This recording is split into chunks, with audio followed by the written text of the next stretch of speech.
বলেন যাকাত কিন্তু দান না। যাকাত কি না? যাকাত কি না? দান না। আপনি যাকে যাকাত দিবেন, যে যাকাত খাওয়ার মতো উপযুক্ত, তার কাছে যিনি দিবেন তিনি ঋণী। বড়লোক সবসময় যাকাতের ক্ষেত্রে গরিবের কাছে ঋণী। এটা ঋণ, এটা দান না। দান হলো সাদাকা, দান হলো ইউনফিকু। যে আরো দুইটা অপশন আছে, সে দুইটার কথা, কিন্তু যাকাত এটা ঋণ।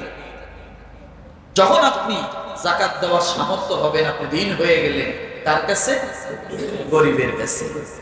এই জন্য রব্বুল আলামিন বলেন ওয়াল্লাযীনা ফি আমওয়ালিহিম হাক্কুম মা'লুম।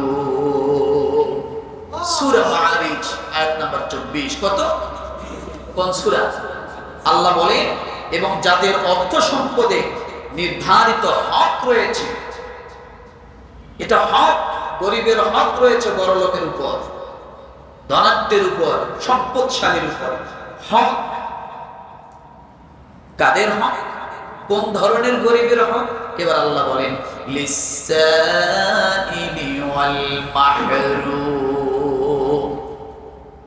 যারা যাচনা করে, যারা হাত পেতে চলে, সত্যিকার ফাকির, সত্যিকার মিসকিন, সত্যিকার ঋণ, যে ঋণ আছে সে ঋণ পরিশোধ করতে পারে না, সত্যিকার অভাবী, লজ্জাশীল অভাবী। কি অভাবী? মাথা নিচু করছেন নাকি? মাথা উঁচু করেন। লজ্জাশীল অভাবী। কিছু অভাবী আছে, অভাব না থাকলেও অভাবী আছে না? আবার কিছু অভাবী আছে, অভাবী কিন্তু অভাব থাকলেও বড় লোক। তার চলায়, তার পরিপাটি, তার মাথা আশ্রানো, তার জামাটা গায়ে দেওয়া, লুঙ্গিটা কুচি দিয়ে পরা, তার ভাবসাবে সত্যিকারে মনে হয় যে সে ভালো আছে। আসলে মনের দিক থেকে, সম্পদের দিক থেকে, অর্থের দিক থেকে নিঃস্ব। এমন ব্যক্তি রুচিশীল আছে না? আল্লাহ বলেন লিসসাইলি ওয়াল মাহরুম। ওই ব্যক্তিগুলোকে খোঁজো, খুঁজে খুঁজে বাইর করে ওই রকম সায়েলদেরকে তোমরা আগে যাকাত দাও। কথা বুঝেন? কিন্তু আমাদের ধারণা কি, ফকির বেটা ভিক্ষা করবে, সিরা টুপি মাথায় না দিয়ে যদি একটা চকচকা টুপি মাথায় দেয়, আমরা টুপির দিক তাকায় দান করা বাদ দেই। একটা ফকির বেটা যদি একটা পাঞ্জাবি লন্ডি করে সুন্দর করে পরে টরে একেবারে আপনার সামনে এসে বলেন না, আপনি পা থেকে মাথা 47 বার তাকায় দেখবেন, আছে না? আমাদের ধারণা কি?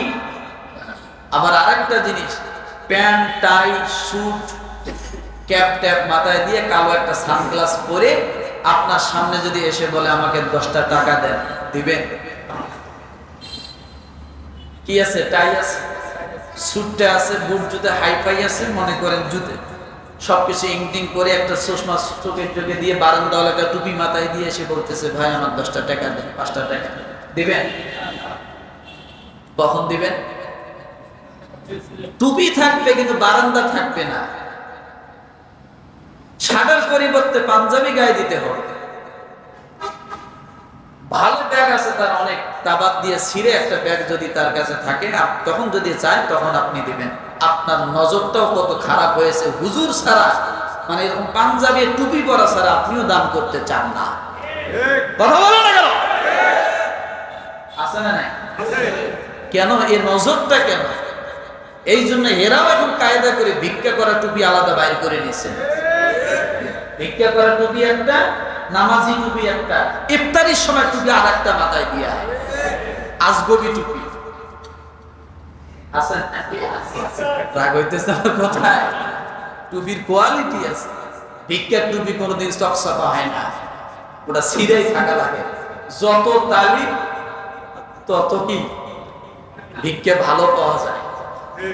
কথা ঠিক না? পাঞ্জাবি যত ছিঁড়ে থাকবে, পাঞ্জাবি একটা জায়গায় ছিঁড়ছে, ওই কালারের সুতের অভাব বাজারে নাই, কিন্তু ওই কালার সুতে দিয়ে যদি সেলাই করে তাহলে তো দেখা যাবে না যে ছিঁড়ে। মনে করেন কালার যেটা পাঞ্জাবি ভিন্ন একটা কালার দিয়ে ওদের সুই সুতা দিয়ে সেলাই করে নিয়ে এসে মনে হয় 47টা আমি দেওয়া জামা আছে না?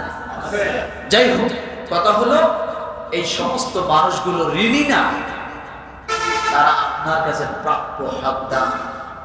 এটা আমার কথা, সূরা মাআরিজ আয়াত নাম্বার 24 এবং 25। এখন বলবেন হুজুর এই যাকাত কি শুধু আমাদের উপরে চাপিয়ে দেওয়া হয়েছে? বলে না, আদম আলাইহিস সালামের আমল থেকে যাকাত ছিল, নামাজ তখনও ছিল, যাকাতও। আল্লাহ পাক রব্বুল আলামিন ইব্রাহিম আলাইহিস সালামকে যাকাতের কথা হুকুম করতেছেন। সূরা আম্বিয়া আয়াত নাম্বার 73 আল্লাহ বলেন, ওয়াজআলনাহুম আইম্মাতান ইয়াহদুনা বিআমরিনা ওয়া আওহাইনা ইলাইহিম ফি'লাল খায়রাত ওয়া ইকামাস সালাতি ওয়া ইতাইজ যাকাতি ওয়া কানু লানা আবিদিন। আজ থেকে 5000 বছর আগে কোরআনুল কারীমের প্রায় 3500 বছর আগে নাজিল হওয়ার আগে আল্লাহ তাআলা যাকাতের বিধান দিয়েছেন। সুবহানাল্লাহ বলে। কোন সূরা থেকে বলছি? সূরা ভুলে গেছে, আম্বিয়া আয়াত নম্বর কত? 73। রব্বুল আলামিন ইব্রাহিম আলাইহিস সালামকে ডাক দিয়ে বলেন, যারা আমার হুকুমে মানুষকে পথ দেখাতো, আমি ওহীর মাধ্যমে তাদেরকে সৎকর্ম করতে, নামাজ কায়েম করতে ও যাকাত আদায় করতে নির্দেশ দিয়েছিলাম। তারা আমার ওই ইবাদত বুঝা ছিল, অর্থাৎ যারা নবী হয়ে দুনিয়াতে আসছেন সমস্ত নবীদেরকে আল্লাহ যাকাতের বিধান দিয়েছিলেন। সমস্ত নবীদের উপর কি ছিল? পেলাম নবী, বলবেন হুজুর এটা তো নবীদের কাজ। রব্বুল আলামিন ডাক দিয়ে বলেন, ওয়া কানা ইয়া'মুরু আহলাহু বিস-সালাতি ওয়াজ-যাকাতি ওয়া কানা 'ইনদা রাব্বিহি মারদিয়া। ইসমাঈল আলাইহিস সালামকে আল্লাহ বলছেন, নিজে নামাজ পড়ো, পরিবারকে নামাজের আদেশ করো, নিজে যাকাত দাও, পরিবারের লোকদেরকেও কি করো? যাকাতের আদেশ করো। কে বলছে কথা? আল্লাহ তাআলা। ঈসা আলাইহিস সালামকে আল্লাহ যাকাতের হুকুম দিচ্ছেন, ওয়াজআলানি মুবারাকান আইনামা কুনতু ওয়া আওসানি বিস-সালাতি ওয়াজ-যাকাতি মা দুমতু হাইয়া। সূরা মারইয়াম আয়াত নম্বর 31 আল্লাহ বলেন, ঈসা আলাইহিস সালাম বলছেন, আমি যেখানেই থাকি না কেন আমাকে বরকতময় করেছেন আল্লাহ, এবং যতদিন জীবিত থাকি আমাকে নামাজ এবং যাকাতের হুকুম করেছেন আল্লাহ। কোন নবী পর্যন্ত পেলাম? ঈসা আলাইহিস সালাম। তাহলে এটা নবীদের বিষয় শুনলাম।